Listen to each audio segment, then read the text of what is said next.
ఈ సెక్టర్ల దగ్గర సార్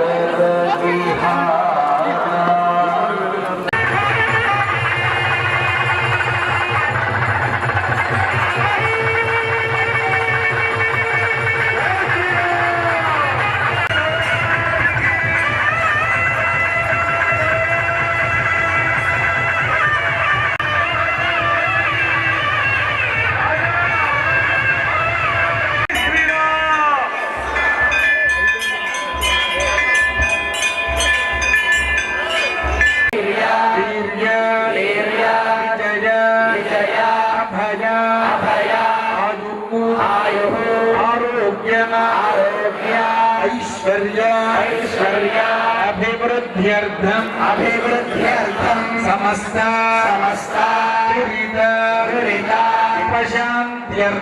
उपशान्त्यर्थम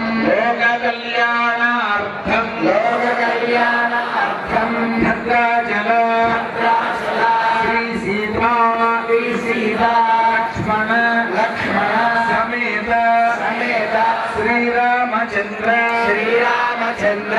स्वामिनः कैंकर्यरूपम श्रीराम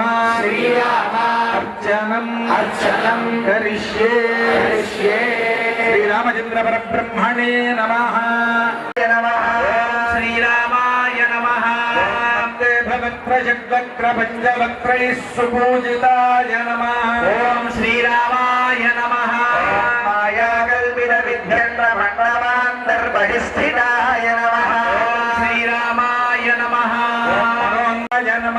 ओम श्रीरामाय नमः महेन्द्र साम्राज्य फलसन्धानाप्त त्रिविक्रमाय नमः श्रीरामाय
భద్రాచల దివ్యక్షేత్రంలో వైకుంఠ ఏకాదశి మహోత్సవాలు 24 రోజుల పాటు జరిగే అత్యద్భుతమైన ఉత్సవాలు.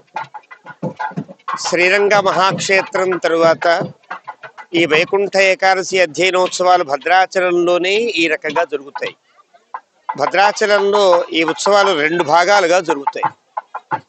వైకుంఠ ఏకాదశికి ముందు 10 రోజులు పగల్పత్తు అని, వైకుంఠ ఏకాదశి నాటి సాయంకాలం నుండి 10 రోజుల పాటు రాపత్తు అని, తర్వాత ఒక 3 రోజుల పాటు విలాసోత్సవములు అనే పేరుతో జరుగుతాయి.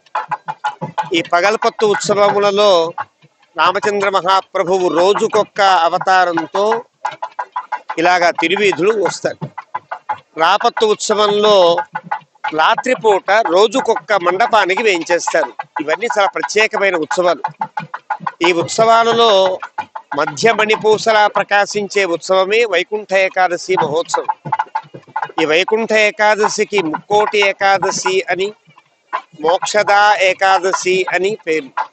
కారణం, ముక్కోటి దేవతలంతా ఈ రోజు వైకుంఠానికి వెళ్ళి భగవంతుడిని సేవిస్తారు కాబట్టి, భగవంతుడిచ్చే ఆజ్ఞలను బడసి వారు లోకపాలనం చేస్తారు కాబట్టి ఇది ముక్కోటి ఏకాదశి.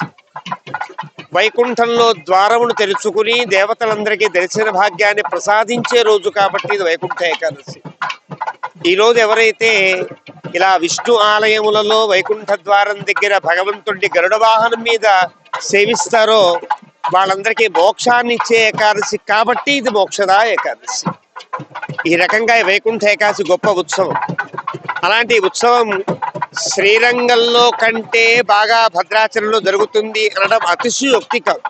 కారణం, శ్రీరంగ క్షేత్రంలోనేమో ఉత్తర ద్వారంలో నుంచి దేవుడు లోపలికి వెళతాడు, దేవుడి వెంట భక్తులంతా వెళతారు. కానీ భద్రాచలంలో అట్లా కాదు.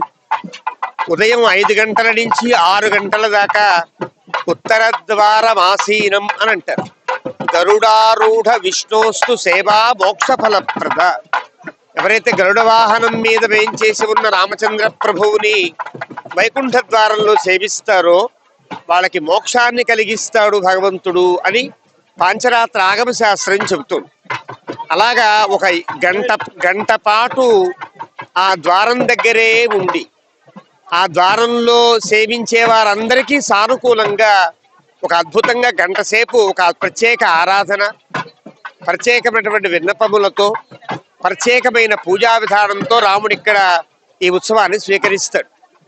ఈ ఉత్సవంలో ఉండే ప్రత్యేకత, ఈరోజు ఒక అష్టోత్తర నామంతో రాముడిని అర్చిస్తారు. ప్రతిరోజు చేసే అష్టోత్తరం వేరు, ఈ ఒక్కరోజు చేసే అష్టోత్తరం వేరు. ఆ అష్టోత్తరాన్ని రామ షడక్షరీ సంపుటిత అష్టోత్తరము అని అంటారు. అంటే శ్రీరామ షడక్షరీ మంత్రం చాలా గొప్పది. అలా 6 అక్షరముల మంత్రంలో ఒక్కొక్క అక్షరంకి సుమారు 18 నామముల చొప్పున 6 అక్షరముల మంత్రము కూడా సుమారు 108 మహామంత్రములుగా పరిగణించబడుతుంది. అలాంటి అష్టోత్తరంతో ఇవాళ రాముడికి అర్చన జరుగుతుంది. అదైన తర్వాత ఒక్కొక్క వాహనం మీద భగవంతుడి పరివారం అంతా వేయించేస్తారు. ముందు ఒక వాహనం ఉంటుంది. ఆ వాహనం మీద ఈ ఉత్సవాన్ని అద్భుతంగా జరిపించి లోకానికి ఆదర్శమైనటువంటి 2 మహానుభావులు ఉంటారు. వారు శఠకోప మునీంద్రులు ఒకరు, రామానుజ ముని ఒకరు. వారికే నమ్మాళ్వారని రామానుజులని పేరు. వారి వాహనం ముందు రాముణ్ణి సేవిస్తూ నడుస్తూ ఉంటుంది.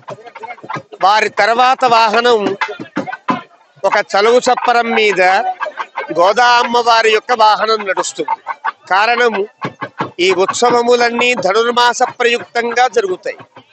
ధనుర్మాస ప్రయుక్తంగా జరిగే ఉత్సవములన్నింటికీ నిర్వాహకురాలు, ధనుర్మాస వ్రతాన్ని లోకానికి అందించిన అద్భుతమైనటువంటి తల్లి గోదాదేవి కాబట్టి ఈ 2వ వాహనం గోదాదేవి వాహనం నడుస్తుంది. ఆ తరువాత హనుమద్వాహనం మీద లక్ష్మణస్వామి వేయించేసి ఉంటారు. అంటే ముందు లక్ష్మణుడు నడుస్తూ ఉంటాడు, మధ్యలో సీతమ్మ తల్లి సీత మధ్యే సుమధ్యమ అని సీతమ్మ తల్లి గజవాహనం మీద వేయించేసి ఉంటుంది. వెనుక పక్క గరుడ వాహనం మీద రామచంద్ర మహాప్రభువు వేయించేసి ఉంటారు. రామచంద్ర మహాప్రభువు గరుడ వాహనం మీద వేయించేయుట అంటే సాక్షాత్ భగవంతుణ్ణి నేనే, సాక్షాత్తు వేదవేద్యుడనైనటువంటి నారాయణమూర్తిని నేనే అని చెప్పడం కోసమే గరుడ వాహనం మీద ఉంటాడు. సీతమ్మ తల్లి మేనాలో ఉండదు, పల్లకీలో ఉండదు. లక్ష్మీదేవి గజవాహని కాబట్టి గజవాహనం మీద ఆవిడ ఉంటారు కాబట్టి గజవాహన యుక్త కాబట్టి గజలక్ష్మి కాబట్టి అమ్మవారు గజవాహనం మీద వేయించేసి ఉంటారు. భద్రాచలంలో ఉండే ప్రత్యేకం. ఆ తర్వాత గజవాహనం తర్వాత గరుడ వాహనం ఉంటుంది. అంటే వెనక ముందు గరుడ వాహనం మీద రామచంద్ర మహాప్రభువు, ఆ తరువాత గజవాహనం మీద సీతమ్మ తల్లి, ఆ తర్వాత హనుమద్ వాహనం మీద లక్ష్మణస్వామి, తర్వాత చలువు చప్పరంలోనేమో గోదమ్మ తల్లి, ఆ ముందు ఈ ఉత్సవాన్ని నిర్వాహకులుగా ఉంటూ నడిపిస్తున్నటువంటి నమ్మాళ్వార్లు, రామానుజులు, ఇలా ఒక 5 వాహనములతో ఈ సేవ జరగడం అనేది భద్రాచలంలో ఉండే ప్రత్యేకత. ఈ సేవ ఈ రకంగా బయలుదేరి ఆలయం నుంచి బయలుదేరిన తర్వాత విశ్రాంతి మండపము అని రామదాసు గారు ఒక మండపాన్ని కట్టించారు. రామచంద్రమూర్తి రాజాధిరాజు కావడం చేత, ఎల్లలోకములకు సమ్రాట్టు కావడం చేత కొద్దిగా నడిచిన తర్వాత ఆయనకి విశ్రాంతినివ్వాలి అని ఆ మహానుభావుడి ఉదాత్తమైన ఆలోచన. ఆ ఆలోచనకు అనుగుణంగా విశ్రాంతి మండపంలో కాసేపు కూర్చుని మళ్ళీ బయలుదేరి రాజవీధి అని అంటారు. ఈ వీధి మొత్తాన్ని కూడా రాజవీధి అంటారు. రాజవీధి అంటే రామచంద్ర ప్రభువు ఊరేగే వీధి మాట. కాబట్టి ఇలా వీధిలో బయలుదేరిన తర్వాత గోవిందరాజస్వామి వారి యొక్క ఆలయం దగ్గర ఆగుతారు. గోవిందరాజస్వామిని వ్యూహనారాయణ మూర్తిగా ఇక్కడ ఉపాసన చేస్తారు. అంటే అవతార కందమును పట్టి, అవతారములను పట్టి రామచంద్రమూర్తి కంటే 2 అవతారముల ముందుగా భావించి వారిని తాతగారు అని పిలుస్తారు. అందువల్ల భద్రాచలంలో ఉండే గోవిందరాజస్వామి ఆలయాన్ని తాత గుడి అండం ఈ రకంగా ఏర్పడుతుంది. అలాగ తాత గుడిగా ఉండేటువంటి ఆలయంలో రామచంద్ర ప్రభు మళ్ళీ విశ్రాంతి తీసుకుంటారు. కేవలం వెళ్ళడం కాదు, తను ఒక మాలికని పట్టుకు వెళ్ళి ఈ ఊరేగింపుగా వెళ్ళి ఆ మాలికను గోవిందరాజస్వామి వారికి